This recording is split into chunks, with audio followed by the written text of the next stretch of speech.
नमस्कार दोस्तों, स्वागत है आपका हमारे इस YouTube मंच पर।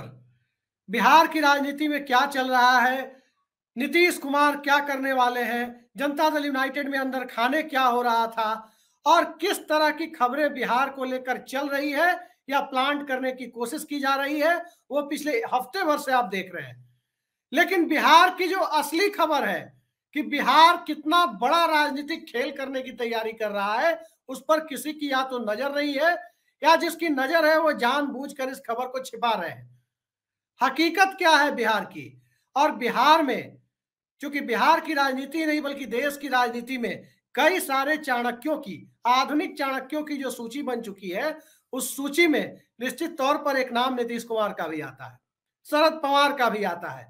और सत्ता होने की वजह से, ईडी और सीबीआई की कृपा होने की वजह से भारतीय जनता पार्टी में भी नए नए चाणक्य आपको देखने को मिलते हैं। कभी कांग्रेस की के पास सत्ता थी, वहां भी नए नए चाणक्य देखने को मिलते थे।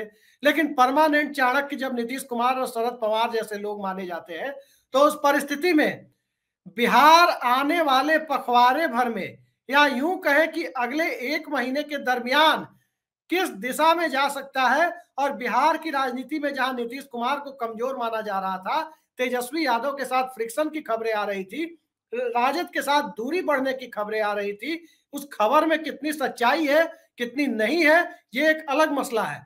लेकिन बड़ा मसला ये है कि नीतीश कुमार और तेजस्वी यादव के बीच जो बॉन्डिंग है, वो बॉन्डिंग क्या बिहार में कोई नया गुल खिलाने जा रही है?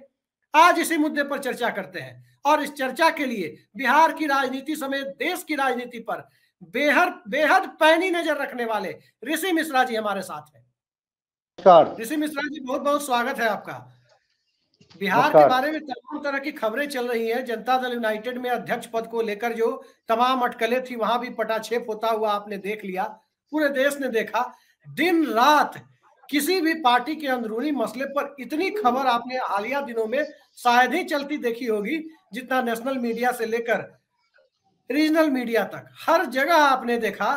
गोदी मीडिया हो या मेन स्ट्रीम की मीडिया हो, हर जगह आपने देखा कि बिहार में नीतीश कुमार के साथ खेला हो गया, ये हो गया, वो हो गया, ललन सिंह नाराज है, तमाम खबरें चल रही है। उधर नीतीश कुमार अपने एक एक कर, हालांकि ज्यादा कैंडिडेट के नाम का ऐलान नहीं होगा, जब तक बीजेपी अपने कैंडिडेट के पत्ते लोकसभा में नहीं खोलेगी तब तक नहीं होगा। और उस सवाल पर हम बाद में आएंगे। पहला सवाल मेरा आपसे, नीतीश कुमार पटना पहुंचे हैं, तो उनके पटना पहुंचने के बाद किस तरह के हालात बिहार में राजनीतिक सर्कल में आपको दिखाई दे रहे हैं? देखिए, एक बात तो स्पष्ट है अभिषेक जी कि नीतीश कुमार इंडिया गठबंधन में थे, हैं और रहेंगे। 2024 तक फिलहाल इंडिया गठबंधन में ही रहेंगे। और जिस प्रकार से एक ताना बाना बुना गया था, एक स्टोरी प्लांट किया गया था कि अखिलेश सिंह कुछ विधायकों से मिलकर, या अखिलेश सिंह जो है सॉरी क्या कहते हैं, ललन सिंह जो है, कुछ विधायकों की अलग मीटिंग उन्होंने बुलाई थी। ललन सिंह ने पार्टी तोड़ने का प्रयास किया। इन अटकलों पे कहीं न कहीं नीतीश कुमार, और आपको मालूम होगा अभिषेक जी, जब पटना आए हैं नीतीश कुमार तो साथ में ललन सिंह भी थे। तो ये जो अटकलों की जो बाजार चल रही थी, उस पे कहीं न कहीं विराम देने का काम नीतीश कुमार और ललन सिंह ने किया है। ललन सिंह ने तो यहाँ तक कहा है कि कुछ जो मीडिया संस्थान हैं उन पे वो नोटिस भी देने जा रहे हैं, जिस प्रकार से उनके और नीतीश कुमार के संबंध को लेकर स्टोरी प्लांट किया गया, उनकी छवि को खराब करने के प्रयास किया गया। तो ऐसे ऐसे ऐसे स्टेप से मुझे लगता है कि अब जो जो इस प्रकार की एक माहौल बनाया गया था, खासकर नीतीश कुमार और ललन सिंह को लेकर, ललन सिंह आरजेडी को लेकर, ललन सिंह महाराज और युवराज को लेकर, महाराज युवराज मेरा जो तात्पर्य आप समझ गए होंगे किनके लिए मैं कह रहा हूँ। तो इन कहीं न कहीं इन खबरों पे कहीं न कहीं जी, कहीं न कहीं विराम देने का काम नीतीश कुमार ने किया है। और उसमें रोल ललन सिंह का भी रोल मैं समझता हूँ महत्वपूर्ण है। जी। ललन सिंह के रोल की बात आप कर रहे हैं। देखिए, इंडिया गठबंधन की बैठक कराने का, सबको एक मंच पर लाने का इनिशिएटिव नीतीश कुमार ने लिया। इस क्रेडिट को उनसे कोई छीन नहीं सकता।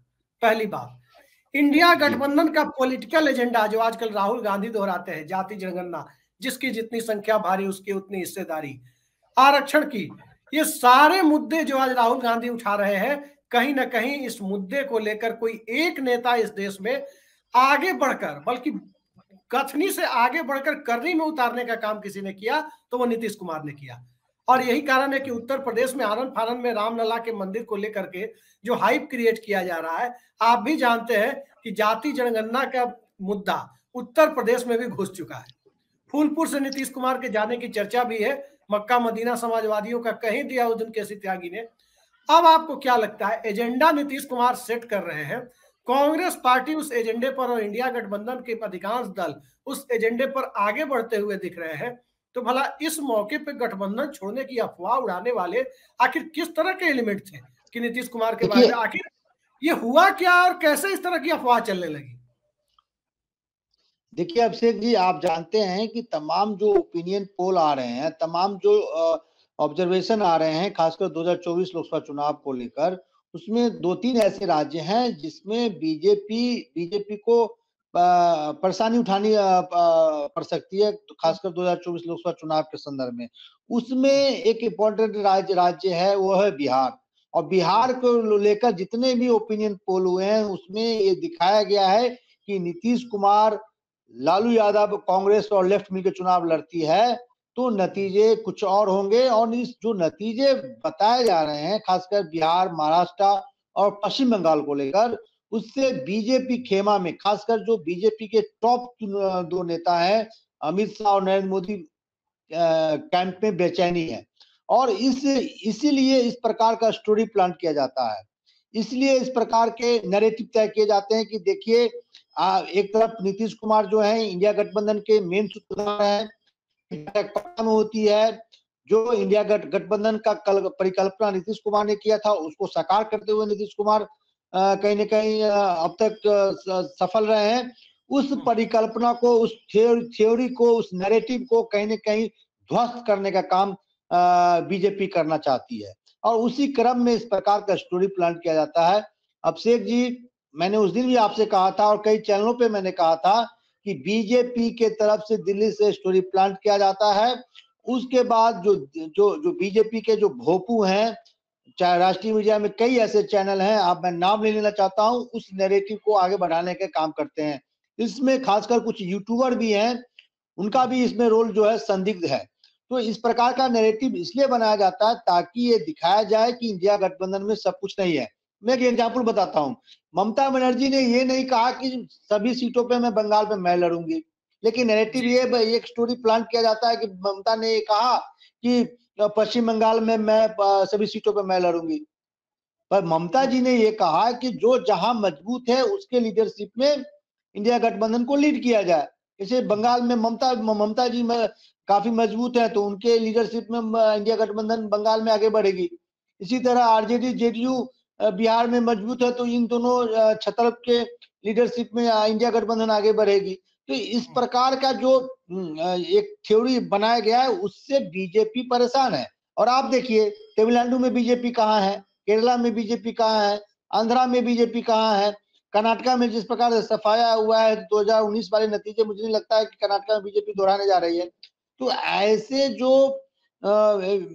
जो फीडबैक आ रहे हैं बीजेपी को या बीजेपी के टॉप लीडर के पास, उससे बीजेपी बेचैन है और इस प्रकार के थ्योरी प्लान किया जाता है। आपके दूसरे सवाल पे मैं आना चाहता हूं कि बिल्कुल नीतीश कुमार भारतीय राजनीति के चाणक्य हैं।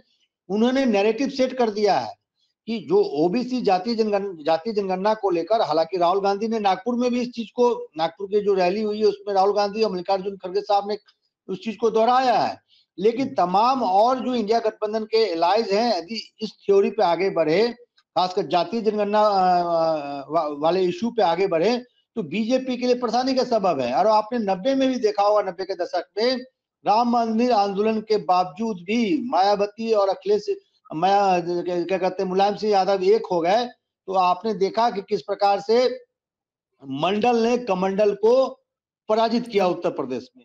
तो ये कहीं ना कहीं इस थ्योरी को आगे बढ़ाना चाहिए। और मेरे हिसाब से इंडिया गठबंधन के जितने भी जो रणनीतिकार हैं, इस नीतीश कुमार ने जो एक नैरेटिव सेट किया है, उस पे कहीं ना कहीं काम करने की जरूरत है। उसको बात कर रहे हैं जैसे मिश्रा जी, मैं आपके पास आ रहा हूं। एक बड़ा महत्वपूर्ण सवाल है, उस पर चर्चा के पहले अपने दर्शकों को यह बता दूं कि नरेंद्र मोदी, जो आपने अभी जिक्र किया कि ओबीसी राजनीति, ओबीसी प्लान पर राजनीति को ले जाने का, दलित विमर्श पर ले जाने का, जाति जनगणना का, इस बात में कोई दो राय नहीं है कि नीतीश कुमार और नरेंद्र मोदी दोनों ओबीसी समुदाय से हैं। इस पर बहस हो सकती है कि नीतीश कुमार की जाति ओबीसी समुदाय में शुरू से है, मंडल की लिस्ट में भी है, काका कालेलकर वाली पिछड़े वर्ग की लिस्ट में भी थी, 1931 के सेंसस में भी पिछड़ा माना गया, जबकि नरेंद्र मोदी की बिरादरी को काफी बाद में पिछड़े वर्ग की सूची में डाला गया। ये एक सच्चाई है। दूसरी चीज कि परिवारवाद और भ्रष्टाचार, ये दो मुद्दे ऐसे मुद्दे हैं जिसको लेकर नरेंद्र मोदी इस चुनाव में आगे बढ़ना चाहते हैं, और इन दोनों मुद्दों पर नीतीश कुमार को घेर पाना ये किसी के बस की बात नहीं है, क्योंकि कुछ सबूत तो चाहिए, कुछ प्रॉपर्टी भी तो दिखनी चाहिए, कुछ बैंक बैलेंस भी तो दिखना चाहिए, कुछ कैश की भी मनी ट्रेल भी तो दिखना चाहिए। तीसरी चीज, परिवारवाद की जो बात आप कह रहे थे, रोबोट की तरह बड़े बड़े नेताओं के बेटे बड़े बड़े खेल के आयोजन में प्रधानमंत्री के बगल में रोबोट की तरह चलते हुए दिख सकते हैं। रोबोट की तरह चलने वाले से ज्यादा टैलेंटेड नीतीश कुमार के बेटे तो जरूर है, बीटेक किया है अच्छे संस्थान से, सब कुछ है। उनके टैलेंट पर अगर कोई सवाल उठाए तो इस बात पर सवाल जरूर उठ जाएगा कि रोबोट की तरह जो नेताजी के बेटे लोग चलते दिखते हैं उनसे टैलेंटेड है।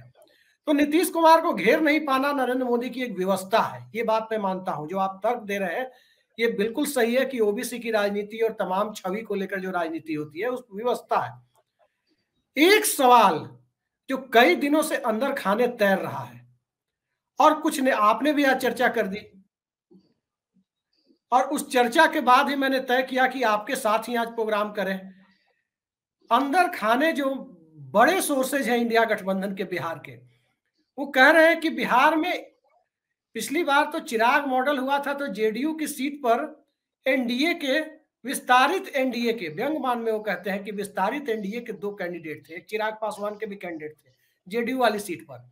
अब महागठबंधन के जो टॉप के सोर्सेज हैं वो ये कह रहे हैं कि इस लोकसभा चुनाव में एक सीट पर इंडिया गठबंधन के 7 कैंडिडेट होंगे।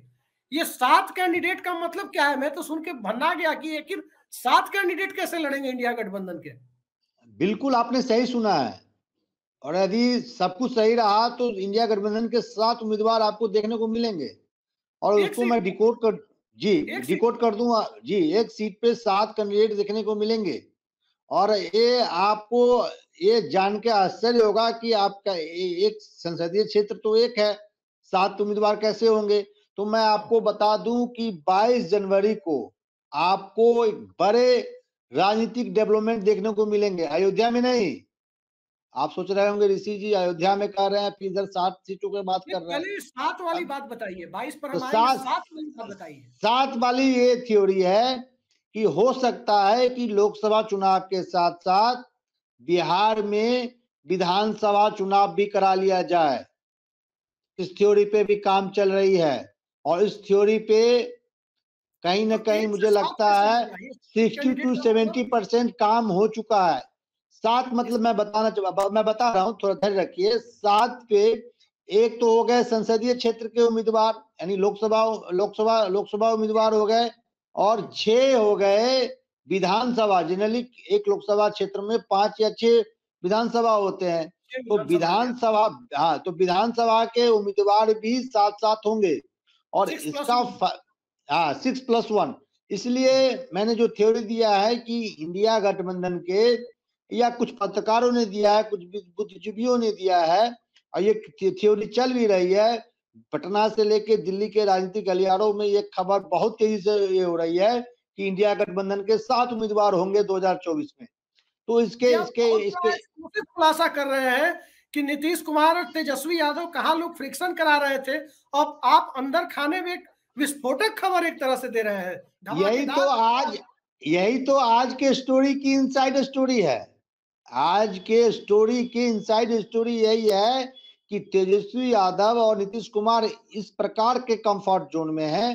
देखिए, नैरेटिव बनाने के लिए मेन स्ट्रीम मीडिया कुछ भी बना ले, कुछ भी थ्योरी बना ले, लेकिन मैं आपको बता दूं अभिषेक जी, तेजस्वी यादव और नीतीश कुमार का इतना बेहतर अंडरस्टैंडिंग है कि जो 7 की जो थ्योरी है उस पे करीब करीब मुझे लग रहा है कि नीतीश कुमार और तेजस्वी यादव में एक तरह से अंडरस्टैंडिंग बन गई है।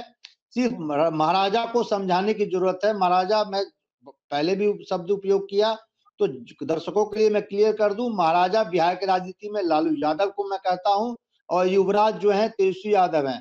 तो युवराज और यानी चाचा भतीजा में अंडरस्टैंडिंग बन गई है। अब चाचा भतीजा की जो अंडरस्टैंडिंग है, उस अंडरस्टैंडिंग को महाराज को समझाने का प्रयास किया जा रहा है। महाराज कुछ हद तक सहमत भी है। यदि सहमति बन गई तो आपको 2024 में बिहार में एक सीट पे 7 उम्मीदवार मिलेंगे 6+1 का। जी, मतलब आप इतना बड़ा एक्सक्लूसिव खुलासा कर रहे हैं, एक सीट पर 7 कैंडिडेट, ये तो बीजेपी को हिला देने वाली खबर है। खैर, यानी बिल्कुल बिल्कुल। 283 कैंडिडेट उतरेंगे आप कह रहे हैं। बिल्कुल अभिषेक जी, इसका देखिए, इसका फायदा कहीं न कहीं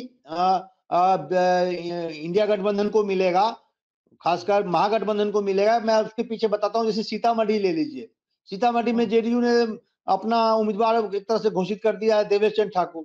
देवेश चंद्र ठाकुर जो है अगरी जाति से आते हैं, और सीतामढ़ी में यदि 5 या 6 विधानसभा क्षेत्र हैं और 6 विधानसभा क्षेत्र हैं, तो 6 विधानसभा क्षेत्र में अलग अलग सामाजिक समीकरण को देखते हुए पार्टी उम्मीदवार उतारेगी इंडिया गठबंधन। और खासकर आप देखिए तो महागठबंधन के पास, यानी इंडिया गठबंधन के पास जो है 80% सामाजिक आधार का वोट बैंक है। आप कहेंगे कैसे? एमवाई समीकरण प्लस नीतीश कुमार का लवकुश समीकरण प्लस जिस प्रकार से नीतीश कुमार ने एजेंडा सेट किया है जातीय जनगणना का, तो पिछड़ा अति पिछड़ा भी नीतीश कुमार के साथ जा सकते हैं। पचफोरना जिसको कहते हैं, वो भी जा सकते हैं। नीतीश के साथ जाएंगे। हाँ, लेकिन लेकिन मेरा ये मानना है अभिषेक जी, जो बड़ा चंक है वो ये इंडिया गठबंधन के साथ जाएंगे। जिस प्रकार से ये लोग नैरेटिव सेट किए हैं, उसका फायदा मुझे लगता है कि इन चुनावों में इनको मिलेगा। तो यदि इस समीकरण को साध लेते हैं 6+1 का, तो मैं दावे के साथ कहता हूं कि बीजेपी सिंगल डिजिट में भी पहुंच जाए तो काफी है लोकसभा चुनाव। एक बड़ी बीजेपी सवाल है, एक बहुत महत्वपूर्ण सवाल यहाँ उठता है ऋषि जी, आपने चूंकि बहुत बड़ी अंदरूनी जानकारी दी है, बहुत बड़ी जानकारी जो इस देश की मीडिया में शायद किसी के पास नहीं होगी, कि एक सीट पर बिहार में इंडिया गठबंधन के 7 कैंडिडेट होंगे। 283 कैंडिडेट की जानकारी आप दे रहे हैं, कहा लोग 40 कैंडिडेट की बात कर रहे थे। राम मंदिर का उद्घाटन भी हो रहा है 22 तारीख को, उस मुद्दे पर भी हम आएंगे।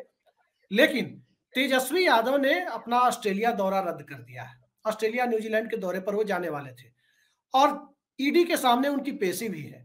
मान लीजिए ऑस्ट्रेलिया दौरा रद्द हुआ है, अगर तेजस्वी की गिरफ्तारी होती है तो क्या विधानसभा भंग करने की जो चर्चा चल रही है कि लोकसभा के 7 चुनाव होंगे और जो 7 कैंडिडेट वाली बात आप कर रहे हैं, 1 सीट 7 कैंडिडेट फ्रॉम इंडिया गठबंधन, वो बात जो आप कह रहे हैं, उस बात में आपको क्या लगता है तेजस्वी ने किस वजह से ऑस्ट्रेलिया दौरा रद्द किया? क्या विधानसभा भंग करने के लिए जो कैबिनेट बुलाई जाएगी उसमें उनकी मौजूदगी रहनी जरूरी है इसलिए रद्द किया है, या ईडी उन्हें गिरफ्तार कर अंदर डाल सकती है इसलिए किया है? क्या है रीजन और क्या रिपरकशंस होंगे इसके? देखिए, दोनों बात को मैं बताता हूं। देखिए, एक बात मैं बता दूं, यदि 5 तारीख को इस प्रकार का डेवलपमेंट होता है, तेजस्वी यादव को यदि गिरफ्तार किया जाता है, तो जो जिस प्रकार का एक नैरेटिव बीजेपी है या एनडीए या जो बीजेपी के जो टॉप लीडर है बनाना चाह रही है, खासकर बिहार में अपने जितने भी अपोजिशन नेता हैं उनके विरुद्ध, तो मैं आज ये दावे के साथ कह रहा हूं कि चुनावी मुहाने पे यदि इस प्रकार के ऑपरेशन को आप ऑपरेट करते हैं तो इसके नेगेटिव पर्सपेक्टिव भी बीजेपी को झेलना पड़ सकता है। सहानुभूति का लहर तेजस्वी यादव के साथ उनके जो सामाजिक समीकरण है उनका तेजस्वी यादव के प्रति अधिक झुकाव हो सकता है। जो आप नैरेटिव भ्रष्टाचार का बनाना चाह रहे हैं तेजस्वी यादव या विपक्ष के उन तमाम नेताओं के विरुद्ध, हो सकता है कि उस तमाम नेताओं के विरुद्ध कहीं न कहीं एक सहानुभूति का भी नैरेटिव बिल्ड न हो जाए। अब मैं ये कहना चाहता हूं कि देखिए, हो सकता है कि 22 तारीख को, मैंने शुरू में ही कहा, 22 तारीख को बिहार से बड़े आपको हो सकते हैं कि इधर अयोध्या में नरेंद्र मोदी जी हों और तमाम जो मीडिया के जो कैमरा है, मीडिया जो तमाम जो खबरें हैं वो कहीं बिहार की तरफ ना मुड़ जाए। क्योंकि 22 तारीख को मेरे पास जो खबर है, 22 तारीख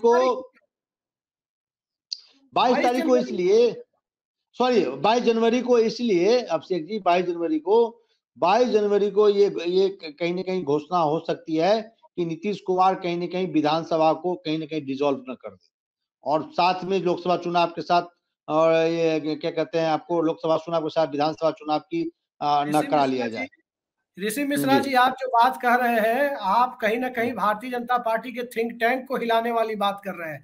पूरी गोदी मीडिया की टीम जुटाई जा रही है अयोध्या में, पूरी कवरेज की तैयारी है, दिन रात राममय बनाने की तैयारी है, और राम के बीच आप नल नील सुग्रीव सबको ला करके पटना में बिठा रहे हैं। ये क्या होगा? जाति जनगणना की बात हो रही है। हर हनुमान जी को दलित बताने का काम भाजपा के एक मुख्यमंत्री कर चुके हैं।